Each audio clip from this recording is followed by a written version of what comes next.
Hey guys, welcome to Haunted Tales in the Old Rocking Chair, New Year edition. Happy New Year. I hope everybody's 2021 is going well. I just thought I'd do a little theme based on the New Year, so I hope you enjoy. We are running a little late, so I'm just going to kind of jump into it tonight. As always, I'll be live throughout the entire broadcast, so if you want to chit-chat with me, make sure you utilize that chat. Alright. Here we go. I hope everybody has a wonderful 2021, and let's get started.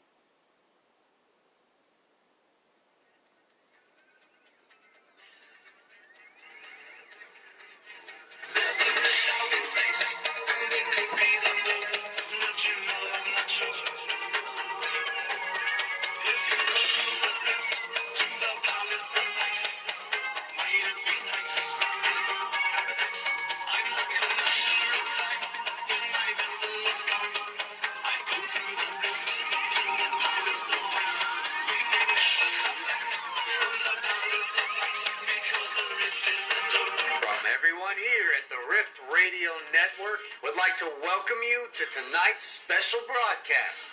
This work is protected by Creative Commons license. And now, a word from our sponsors.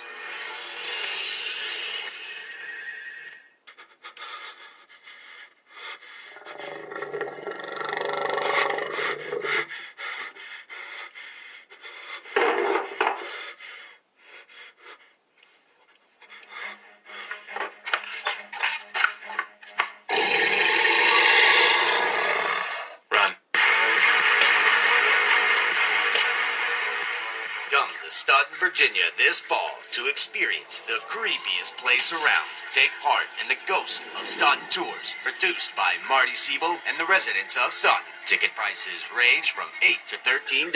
Private group rates are available. Learn more and investigate the tales of Mary Baldwin from the Mary Baldwin College, the Old Western State Mental Asylum, and much more. For tour times, ticket prices, and dates, visit their website at www.ghostofstaunton.com or call 540-448-2743. Available tour dates are limited and filling up fast. Make sure to secure your reservations for this fall season. Get out of the house and become a part of history. The Ghost of Staunton Tours, only in Virginia's Shenandoah Valley. CDC guidelines are followed, and for questions, please visit www.ghostofstaunton.com or call 540-448-2743.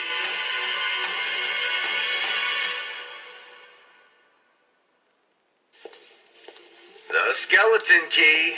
This mystical shop, found exclusively on Facebook, is stationed in Blossom, Texas.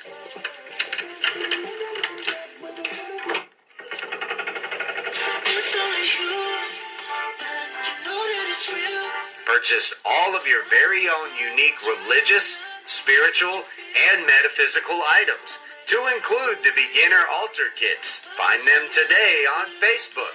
Remember, you've always had the key.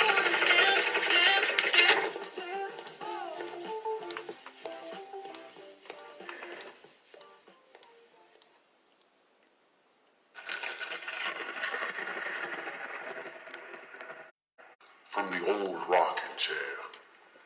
And now your host, Christina Spencer.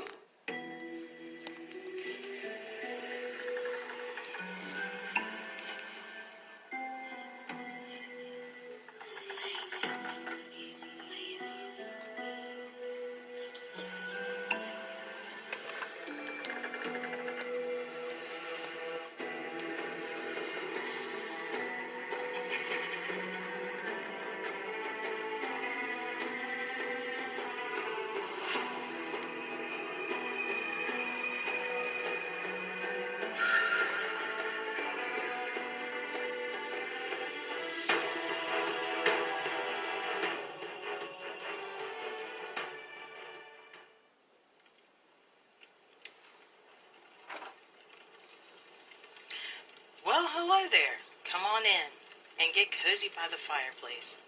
Let me get settled into my old rocking chair, and I'll tell you a couple stories. Haunting stories. Stories that are not for the faint of heart. Some of these stories may not be about hauntings per se, but nonetheless will haunt you. Because after all, some of the most scary things in life are not ghosts and demons, but the people we cross on the street. If you're brave enough, keep listening. If not, get up and leave now, because you'll never be the same. Don't say I didn't warn you. Welcome to the Haunting Stories from the Old Rocking Chair.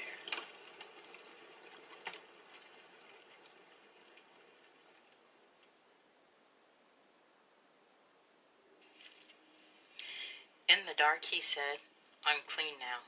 Written by user GothQueen0892. I grew up in Virginia, and my parents' home was in a small suburb near Winchester, Front Rural area. I was 19 years old, visiting from college, and my parents were both out. It was about 1:30 in the morning. Every single light in the house stayed on except for the one in their room that I was watching TV in. The TV shut off. The lights in the room shut off. But the hallway and the downstairs light remained on. There was no power outage, or else everything would have shut off. So it will never make sense of what happened. Each individual light in the room shut off, and in the corner of the room there was a man. He was just standing there, with dripping clothes, shoulder-length hair, dirt all over his face. By the time I could blink, he was 2 inches from my face, standing over me, almost hovering. I was in shock, and I was not able to move. He whispered to me, I'm clean now. And I screamed and closed my eyes because my legs felt paralyzed, and I wasn't able to run away. I opened my eyes, and the room was still dark, but the man was gone.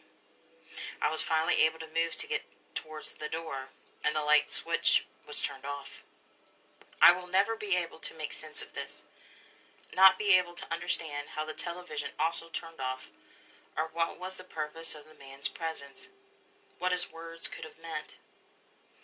But it has been 10 years, and I still can't shake that event, and wonder if anyone else has any ideas or any similar stories to this that could help me shed some light to what exactly it was that I experienced.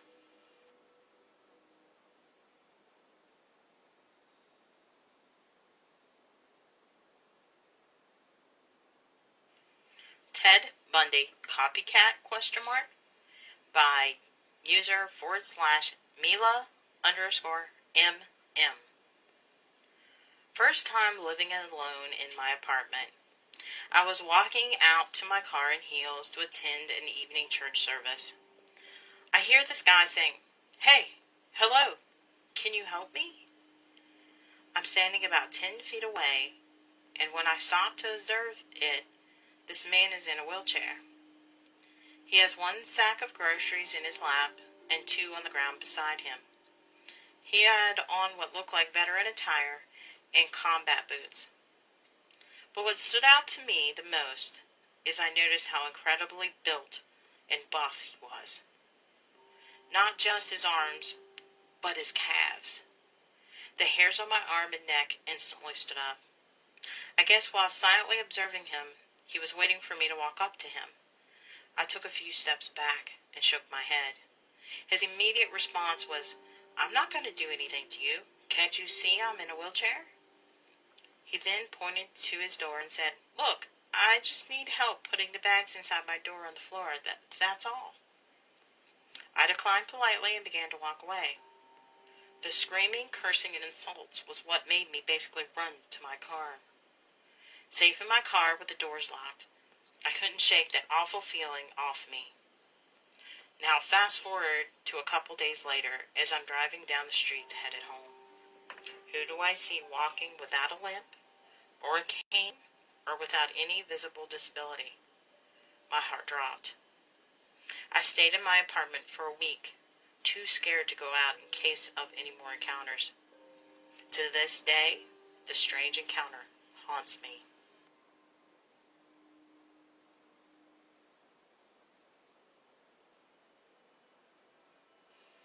I found out years later that her son died in that room. Explains a lot. Written by Marissa White. She also has a YouTube channel where she shares her experiences and other weird things that you can find in the description below. When I was little, maybe around 7 or so, I had my first paranormal experience. My mom always told me that she felt like I attracted things from the spiritual realm even as a baby. But this experience is the first one that is in my own memory, and I remember it vividly, and I'm now 26 years old. My mom was unlucky enough to have not only my father die, but also my little sister's father. My dad passed away due to a car accident, and my sister's dad committed suicide after a battle with severe depression. Needless to say, my mom had it pretty rough, and being a single working mother, she would often take us to a family friend who babysat us while she worked late nights at the hospital. The woman who babysat us was warm, kind, and a gentle woman named Rhonda. She always took the best care of us and my sister, and I really enjoyed staying with her. Rhonda had 2 birds who we loved to talk to, and they would repeat simple things like hello and what's up. We thought it was the coolest thing ever. After a long day of playing, my sister and I were off to bed, and Rhonda tucked me into my bed in her spare room downstairs. My sister was still pretty little, and she slept in the same room as Rhonda because she was too scared to sleep alone, and Rhonda was like a grandma to us, and she was more than happy to share our bed if we got scared. I was a big girl and loved having my own room to sleep in, and I was never scared. On this night, though, I was having trouble falling asleep, and I just kept tossing and turning, growing frustrated that I wasn't asleep. And for some reason, I began to get anxiety and became fearful. I didn't know why I was scared, but I just was. After I felt like forever for me, laying there, contemplating getting up and crawling into Rhonda's bed, I heard something in a low, calm male voice say, "Marissa, it's okay. Just go to sleep." This surprised me, but it didn't really scare me.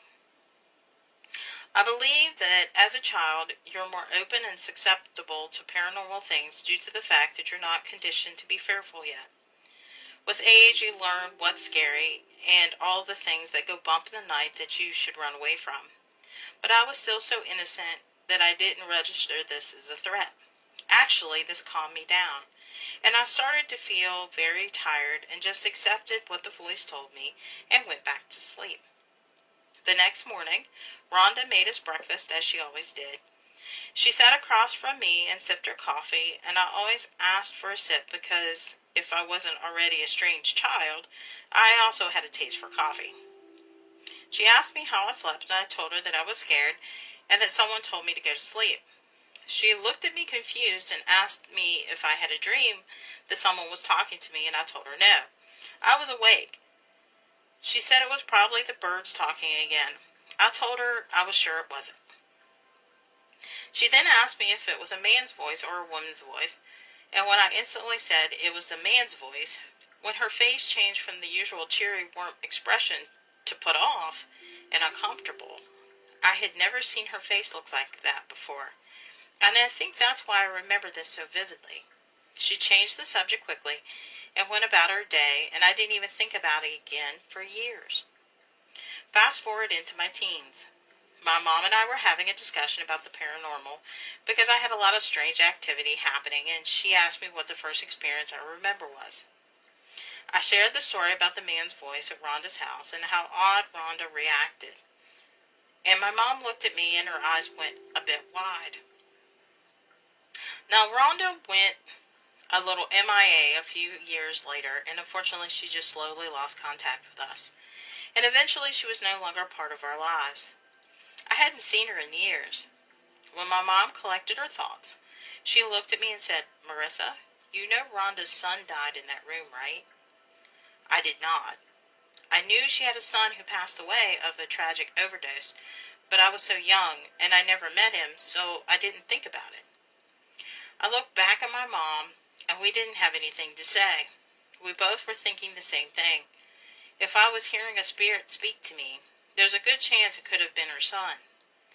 From what my mom said about him, he was a very kind and a caring person, much like his mom. Maybe that's why I wasn't afraid if he spoke to me. I'm not saying that this is factually what happened, but it does make me wonder. The voice I heard was real, that much I do know. Regardless of who it belonged to, it's sure to me that much is true. Since that experience, I've had many, many more, and unfortunately, they got much more sinister as I got older. I got very, very dark for a while, and I witnessed things that you usually only see in horror movies. I still think of this experience often, and I hope you will enjoy reading my testimony. If you did enjoy this story, I also share my experience as well as other strange and unusual things on my YouTube channel. My handle is Marissa White. If you're more of a reader than a watcher, then not to worry, I'll be sharing more on Reddit as well. Thank you for taking the time for reading this, and remember, the spiritual realm is just as real as you or I.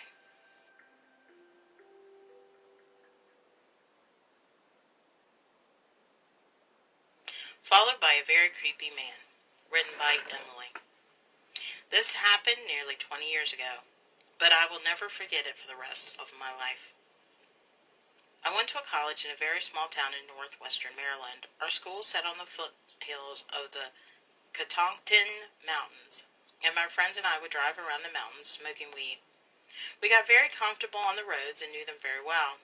This story takes place before we knew the roads, when we just got to school. Several of my girlfriends and I went out for a ride at night. The roads were winding and narrow. Some parts dropped right off the side of the mountain. It was nighttime, so we were taking our time. We didn't see many cars when we would ride around, which was perfect. That night, however, as we pulled out of the parking lot, another car did as well. We didn't think much about it, as we thought it was just another student. We entered the back roads, and the car is no longer behind us. As we got deeper into the mountains, a car comes up behind us. The car was very close to us, and we were getting freaked out. Mind you, we didn't know these roads yet, and they were backwood roads, unpaved and nowhere to turn around. I'm trying to drive as quick as I can in order to get away from the car. All of us are freaking out and are convinced that the person is out here and is going to kill us. Finally, we see a chapel at the parking lot, and we pull in, turn back to the road, and watch a red-haired man drive past us slowly, and he was staring at us. We booked it down the mountain, parked our car, and called public safety to tell them what happened.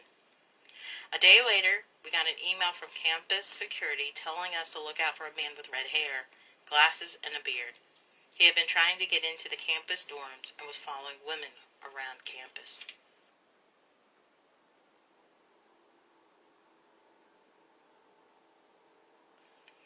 Birthday photos, written by user/champion_of_bear. As a baby, I had multiple health problems.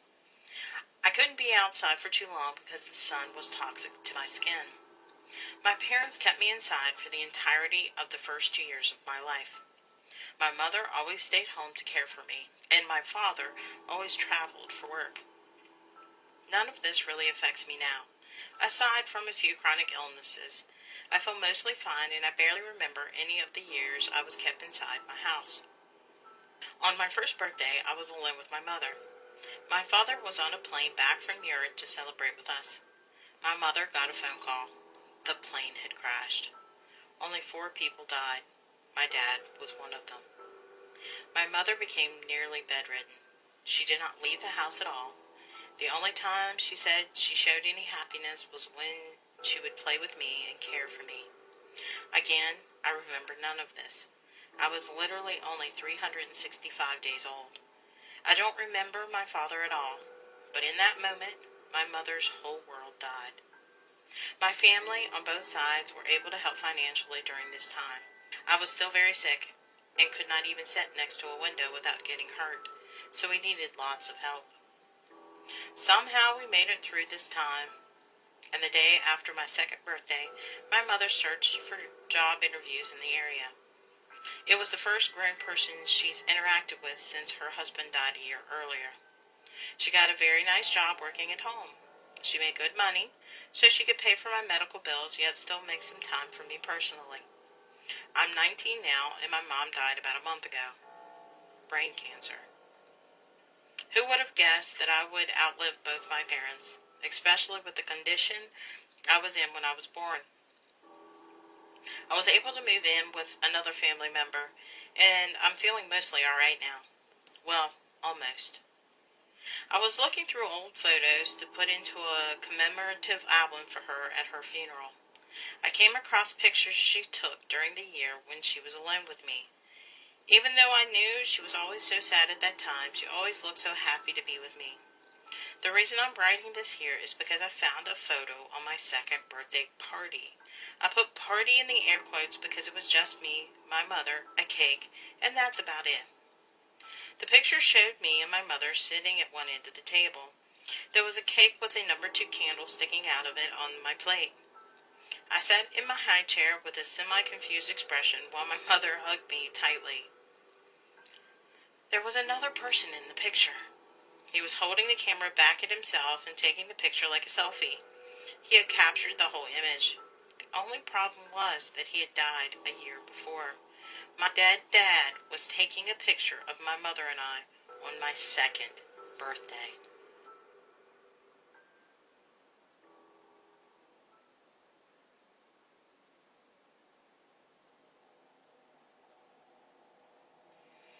Scary Serial Killer Story.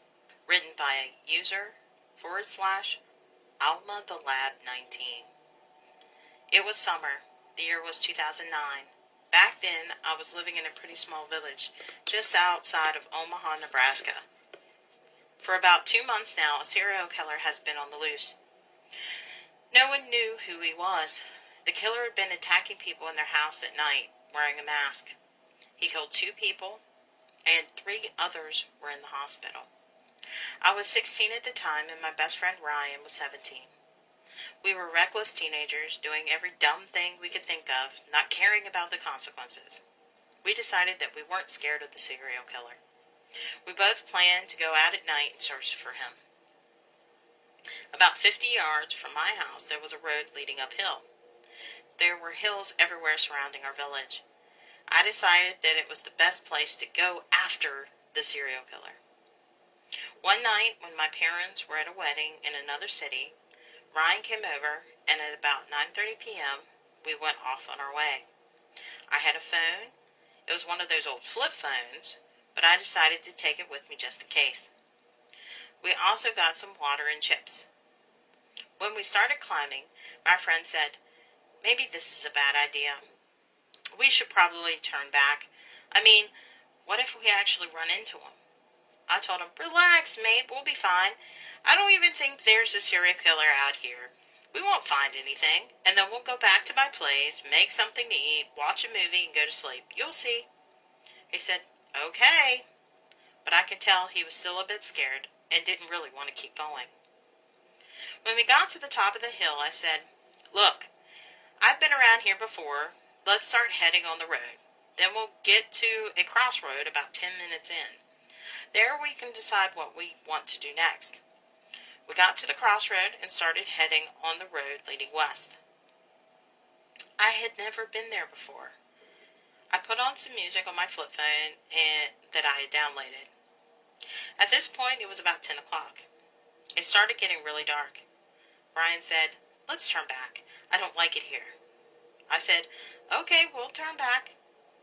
Just as we started to turn back, I noticed there was a small shack. Ryan looked at me and knew what I was thinking. He said, "Just leave it." I started walking towards the shack without saying a word to him. He grabbed my hand and said, "No." I kept walking towards it, ignoring him. When I got there, I looked inside the shack. It had big window frames, but there were no windows. I could see there was what seemed to be a bed, some blankets, and a lot of dust everywhere. I sighed, and just as I turned towards Ryan, I could hear something coming from behind the shack. I looked over. There was a man standing there, with his back turned to me, whistling, and he seemed to be taking a leak. I didn't say a word. I was scared. My adrenaline was pumping. My heart was racing.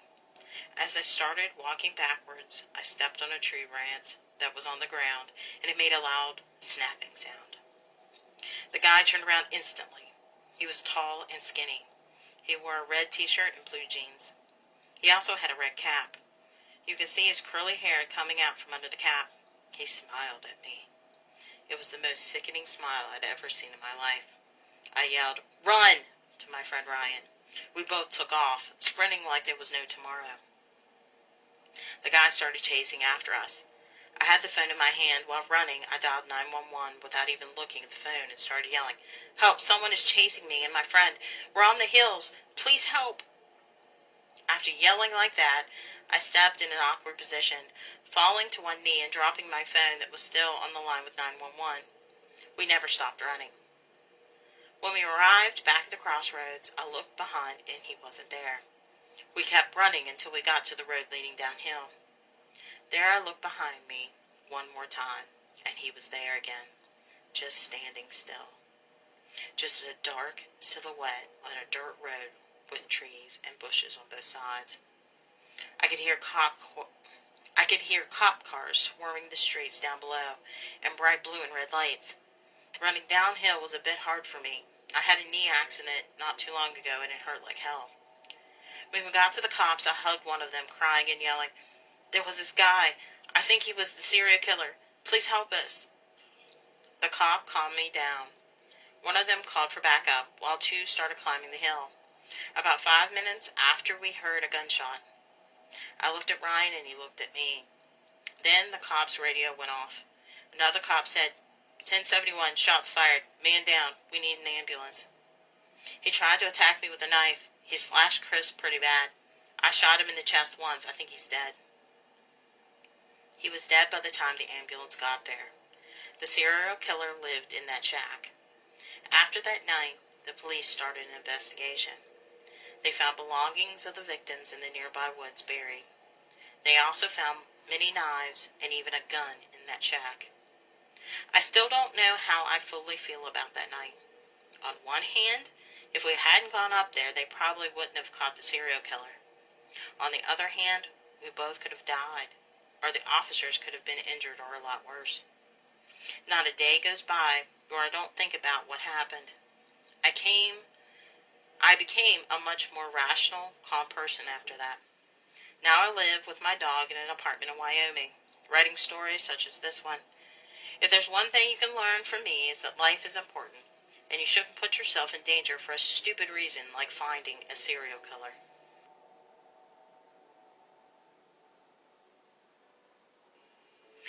My first ghost story, written by user spicy_and_mild. So I was like 10 or 11, and it was my first time home alone. We had moved into this new house for about a year or so. At that point, nothing happened, so we were comfortable and happy. My mom, dad, and sister all went out shopping, and I was given a little list of chores to do while they were out. I put away the clean dishes, fed the cat and the dog, and closed all the curtains in the house. It was winter, but not Christmas yet, so no decorations, but it was still very dark outside. I closed the curtains in the living room and turned on the TV. It had been 10 minutes and I decided to get a drink, so I got up and looked out the window, and there was a silhouette of a little boy in my window. At first, I didn't think anything of it because we had two neighbors and both were young boys. I go get a drink, and when I come back, the shadow hadn't moved. I started to get a little freaked out. I put my drink down on the coffee table, and the shadow was still there. I decided that was it. Somehow, I got very ballsy and opened the curtains, and it just disappeared. No one was there. No one was in my house. It just disappeared. I figured it was a neighbor being stupid and ducking when I opened the curtains. I marched over to the door and threw it open, and when I went to confront whoever was scaring me, no one was outside. I was so confused, but more importantly, I began to get very scared. I went back and closed the curtains again, and it had gone. It wasn't on the curtains anymore. I sat down, and about 5 minutes later, the shadow had come back.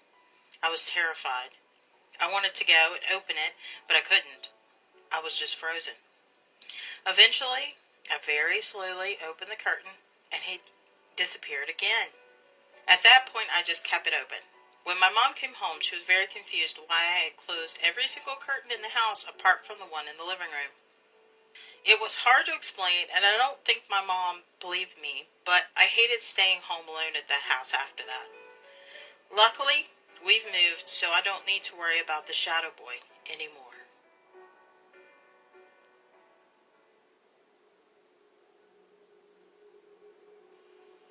A possible ghost encounter in a hotel I stayed at on a senior trip. Written by user JTRISN1. I can't get this experience out of my head, no matter how many years have passed. This happened way back in the late 2000s. I was in 8th grade, and we were on a senior trip. I stayed in a hotel with 2 other girls. One of them was my friend, and the other girl, who we were somewhat friendly with. The first night in the room, during my shower, I felt like someone was behind me, like standing really close to my back under the shower spray. I turned around quickly, but no one was there.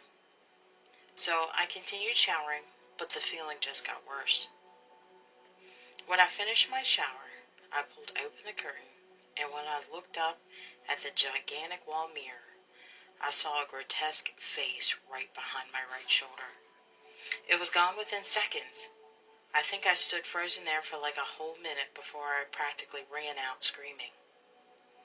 The next day, while we were getting ready to go out, the girl we roomed with said that someone was in our room last night. She heard the toilet flush, the sink go off, but then nothing. No one entered the room. No one left. And no one else but us 3 was in the room. We know because we checked every nook and cranny when she told us this. The second night, when we got back to our hotel room, I suddenly felt super sleepy. Like I literally fell to the floor once I stepped inside and fell asleep. Which was odd because I wasn't sleepy at all until we walked into the room. The other 2 couldn't move me since I had an extra 50 pounds on them, so they just covered me up with a blanket, put a pillow under my head, and left me there. Then my friend said that sometime during the night, I got up, used the bathroom, and crawled into the bed. But I don't remember doing that. In fact, when I woke up on the 3rd day, I was still on the floor.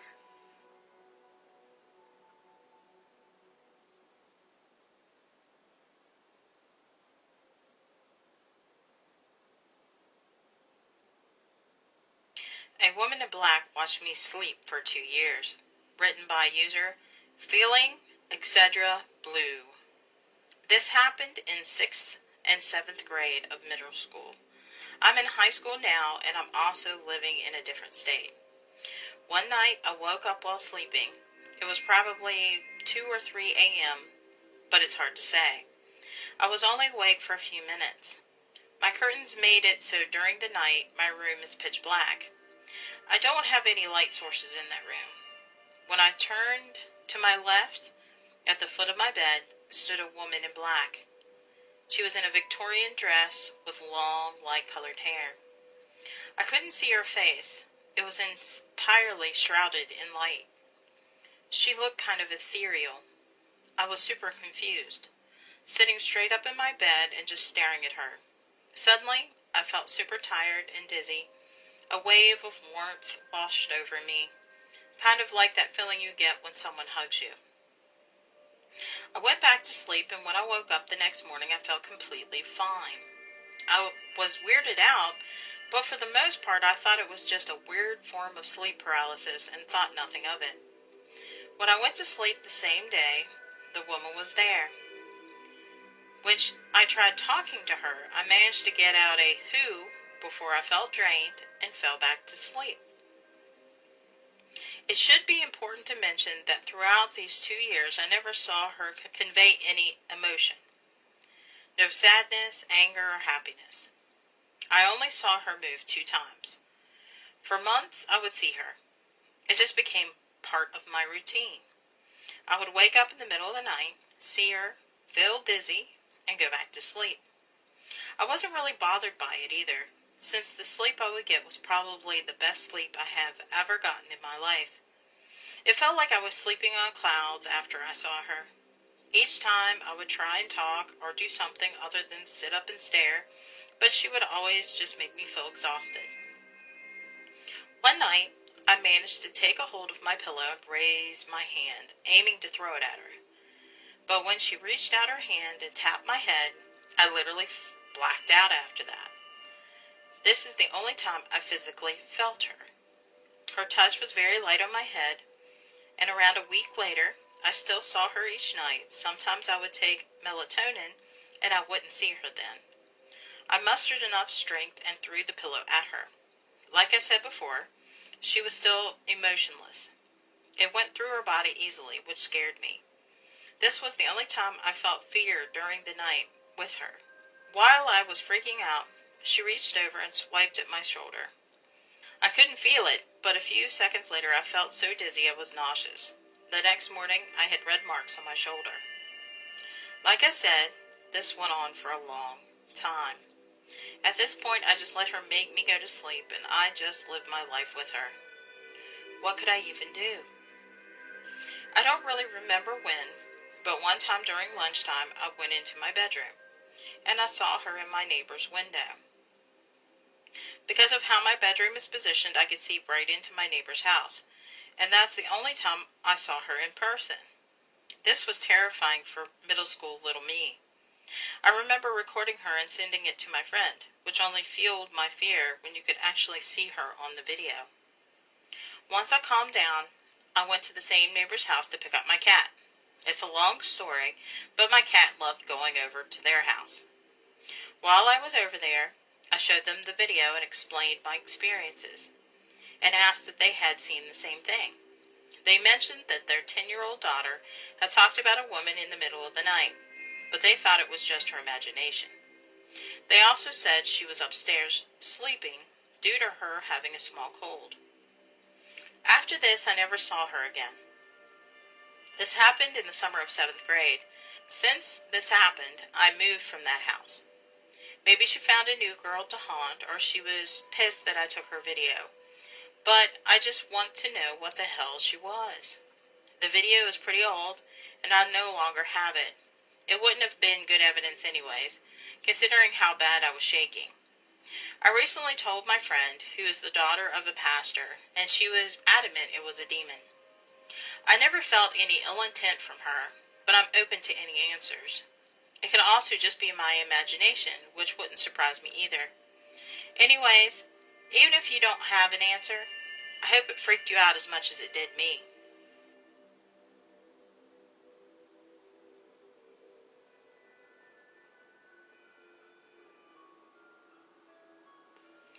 The house I grew up in is definitely haunted. Written by user Andydoogan. Been a lurker in this subreddit for a while and wanted to share a story about my parents' house. This story begins before I was born. My dad told me this. So my parents moved into an old country-like house.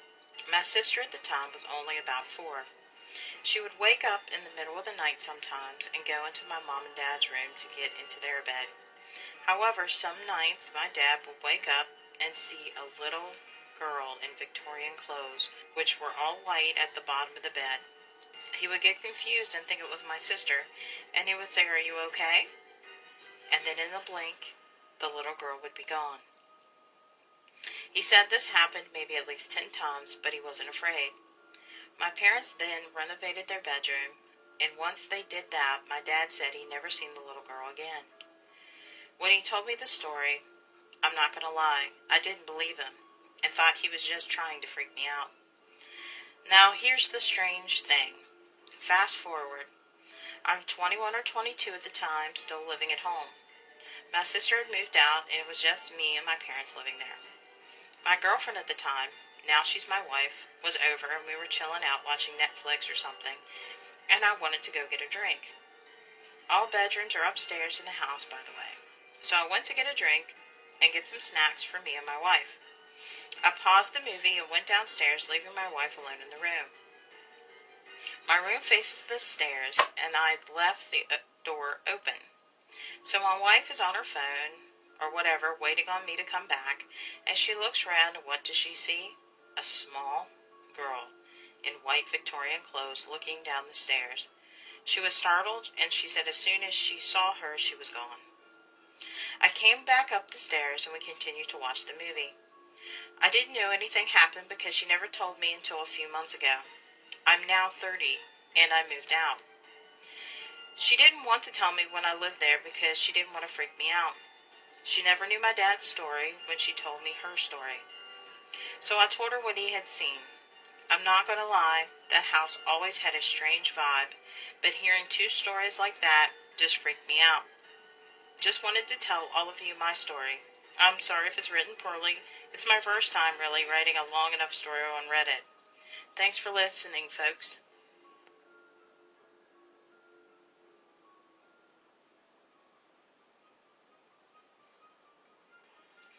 Maple Crest Demon, a true story. Written by user Buffy1973. This is not something that happened to me, but my husband and his mother. When he was 10 years old, we will call him Brad. His mother we will call Kim, and my brother-in-law we will call Mike. My husband moved around a lot when he was growing up. Kim was a single mother who left an alcoholic and abusive husband. Mike was an introvert, and my husband Brett was an outgoing all-American boy who always had to be doing something. They lived in 5 different homes and apartments in the same city, but the one mentioned most is a 2-story home for rent on Maple Crest Drive. A week after they moved in, small things started to happen. Things would get moved, water in the sink would start running, and the lights would flicker on and off. They had electricians come in, plumbers, etc. They never found anything wrong. Things went on in this odd way for a while, but then more started happening. They would hear stomping on the stairs, appliances coming on by themselves, and shadows moving down the hall, passing their bedroom doors at night. Then about 6 months from the time they moved in, the shadows started coming into the bedrooms. Brett often woke to something moving in the corner of his room. He said one night he was sleeping with his hand over the bed and something bit him. He would hear whispers, but they did not come in clear enough for him to understand what they were saying. Though the scariest things would happen to Kim, one night she woke up feeling like she was being choked, but there was no one else in the room. She would be cleaning and something would pull her hair hard. But what she says is the scariest night was the night she was dragged down the hallway and down the stairs. Everyone thought she was crazy. They did not see the scratches or the bruises or the mental strain Kim was going through. She went to the library and got this book on the paranormal. The book instructed to put flour or baby powder on the floor. The first night, nothing happened. But the second night, there were prints in the flour. They looked like what gorillas' fists look like if you made it longer and put talons on the end. The next morning, they packed their bags and moved into an abused women's shelter. They never figured out what it was, just that it was terrorizing Kim and Brent, but it left Mike alone.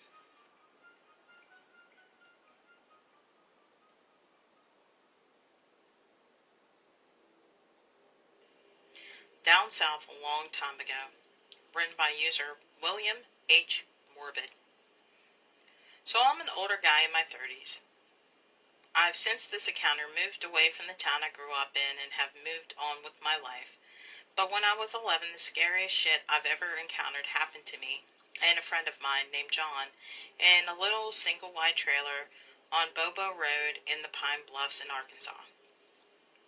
So it was a normal Friday. Me and my best buddy John decided to throw a multi-night hangout of video games and junk food. Night 1 was at my place with a PS1 and Doritos with Mountain Dew.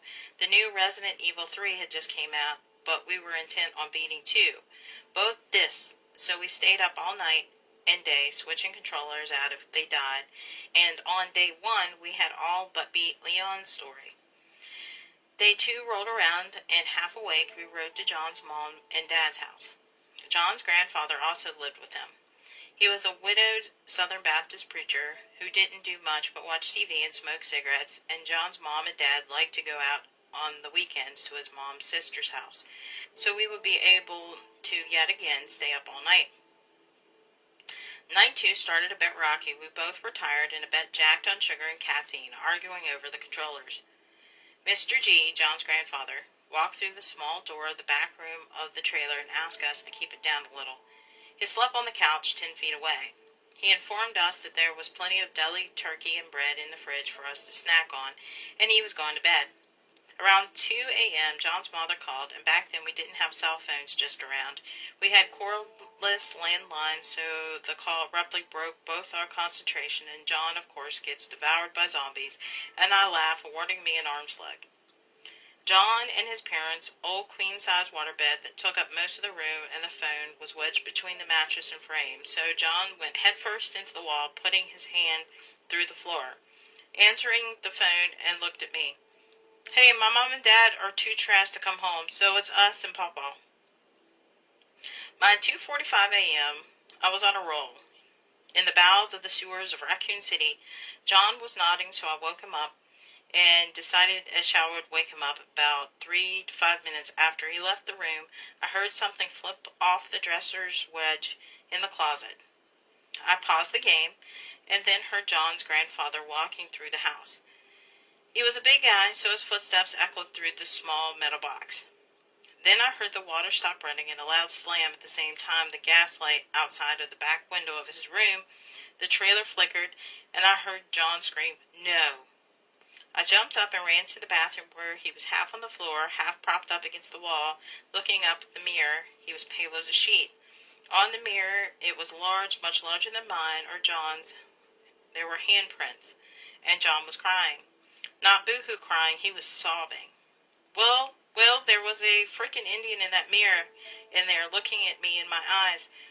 They were leaking black, and he was staring right through me. At that moment, another slam. I could hear his grandfather snoring loud as could be, and heavy footsteps through the back of the trailer. I helped John up and put a towel over him. I stepped around the corner to see an empty black void of nothing. The light from the TV, even the white static, wasn't going past his granddad's feet. John asked, "What do you see?" "Nothing," I say. I hear more walking, then the faint laugh of a Tickle Me Elmo John's mom kept on her shelf over her brick PC from '95. That frickin' thing didn't have batteries in it. Haven't since it started talking on its own in the middle of the night. Along with the Furby she had, all had no batteries. Out of the dark rolls his dog's ball. He just died that week from eating mold poison in the yard. In that instant, I felt like I was going to die for some reason. As I didn't, and the night pretty much wound down after that. We hid in his room with the lights on. Didn't eat, kept the game off, and listened to the sound from the back room for what felt like 10 hours. It was actually 3 hours and 15 minutes. As I stated, I'm a grown man in my 30s. I'm a druid, and I'm a skeptic believer. I'll try to debunk shit if I can, but that night was the most scared and powerless I've ever felt. Since then, I've had many experiences. I will get around to posting, but I had to share this one because I pride myself on being rather unafraid. I've dedicated my life to stunning demonic magic, monsters, ghosts, etc. But that night, it stuck with me and fixed the path of my life towers that otherworldly and mystic. I'll tell you all about the house on Cherry Street next time.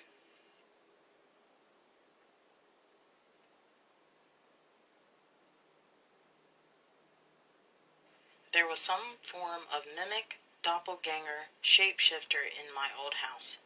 Written by user JizzLaned22DEC20. After recently moving out of that house, and with no incidents in the month since moving, I feel like I'm ready to share my story.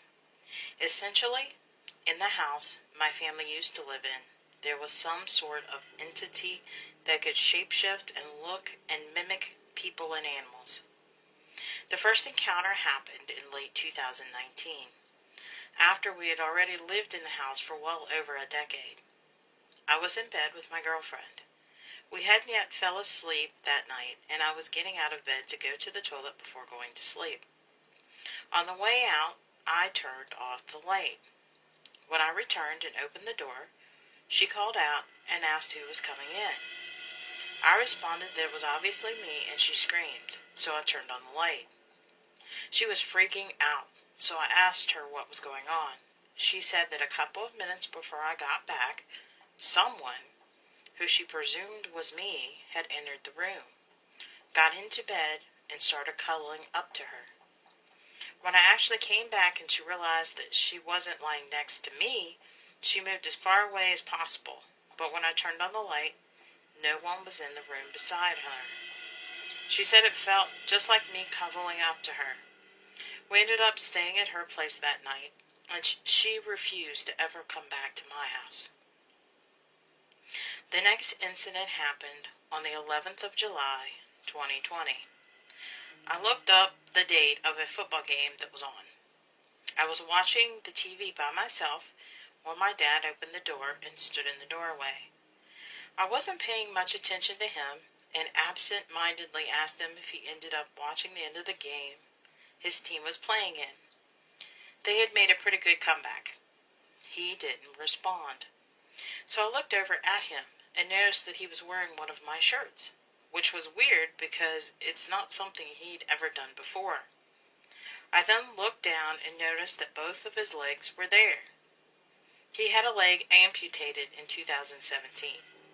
Normally, he'd have a fake leg, one that is basically a metal pole with a foot on the end, not one you can mistake for an actual leg. I must have had a serious look of shock on my face, because right after looking at his leg and noticing what was wrong, he backed away and slammed the door. I ran down to the back shed where my dad was earlier and found him there. I asked if he'd just been in the house. He said he hadn't left the shed in hours. I didn't tell him what had happened, so I just said I thought I heard him calling. I found the shirt Dad was wearing on my floor along with a bunch of other dirty clothes. The next case also involves the mimic pretending to be Dad. Dad is a diabetic and will occasionally have a hypo, where he becomes non-responsive, and it can sort of like talking to a child who will hardly respond and doesn't know where they are or what's going on. Mom found him sitting on the couch, and he wouldn't respond to her when she talked or nudged him, so she was worried that he was having a hypo. She went out to the kitchen to get his insulin, but when she returned, he wasn't on the couch. She then freaked out because she couldn't find him. After searching for a few minutes, she tried calling him, hoping that his phone was on him and she'd be able to hear it. Dad answered his phone. He'd been at work the whole time. The last encounter we had was a couple of months ago. About a week after our dog had passed away. She was old. I don't think the mimic caused it, if you were wondering. We were in the kitchen. From where we were, you could see down the hallway. Leading off the hallway is another short hallway part, with a door at the end where our doggy door is. We heard the doggy door open, which was strange as we only had the one pet. We looked down the hall and saw what looked like exactly our dog. Mom was beside herself with fright and said that now it looks like Molly, our dog. I was scared too, but aggressively said to it, "We know you're not her. She's dead. Frick off." Then it made a horrible, horrifying noise. It sounded like a cat that had had its tail stomped on. It then bolted out of sight and through the doggy door. Mom and Dad decided they wanted to move, so luckily we were able to move out about a month ago. I haven't seen anything out of the ordinary since the last incident, so I'm hoping it was attached more to the house than us.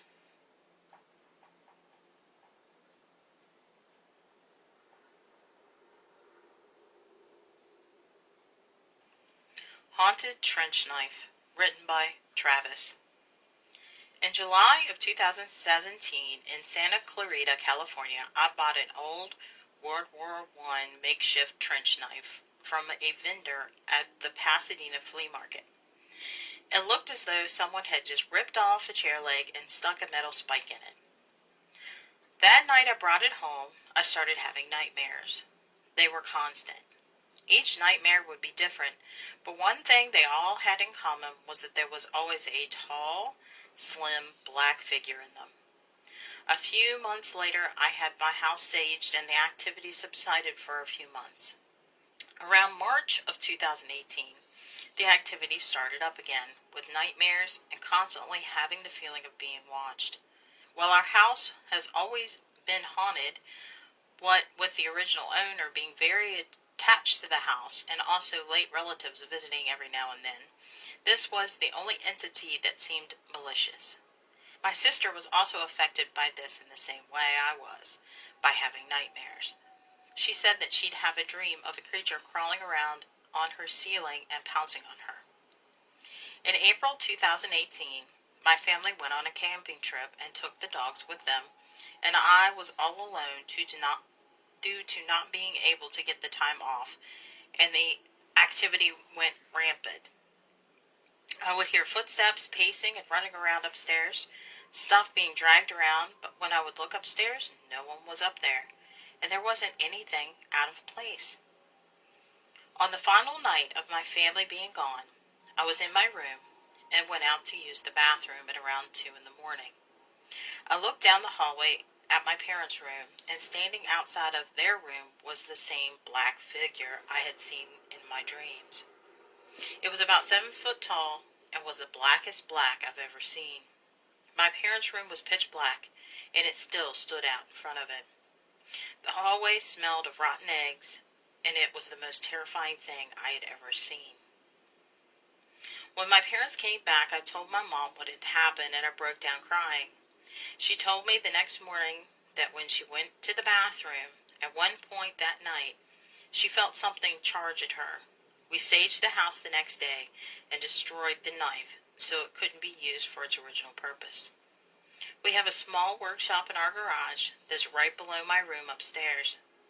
We put the knife in a vice grip and started bending the blade. As we were doing so, we could hear loud noises, as if someone was slamming the walls and stomping on the floor. We destroyed that knife and buried it in a blessed box with holy water far away. A few days later, my sister told me that when she went into my room before, she would feel a dark energy in my room, like it wanted her to leave. Seeing that figure still reigns as the most terrifying moment of my entire life.